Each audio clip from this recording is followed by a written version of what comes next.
Hi guys, and welcome to the Skills for Life channel. In this episode, we're going to talk about how to do a temporary fix on your tail light that is broken. So if you want to know, let's go. Here I have a product from 3M. I found this at AutoZone, and it is red tape for tail lights. And this is actually translucent, and you want this so the light comes through when you put the brake light on, okay? With this part of the light here, you want to keep it clear because that's for your indicator. This, for now, is a temporary fix, okay? I've already cleaned this so far, so here we go. We're gonna put this on. Okay, so I've got the first piece, and this is just a temporary fix, okay? It's not artwork, just gotta make it semi-decent.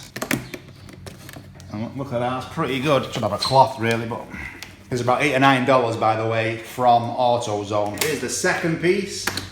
So this is just temporary, and within a few weeks, it's gonna have a brand new light anyway, so there you have it. If you don't get this done and you ride around with a broken tail light, you know, a police officer can or will pull you over because your brake light will be shining through, and I don't believe that that is allowed. And for your indicator at the top, get some clear tape. Walmart or your AutoZones carry this product, and there it is. As you can see, the light passes through. There's the indicator lamp, there's your clear tape. There we go. It's a great product, and it'll get you by while you change your tail light. I'll see you next time.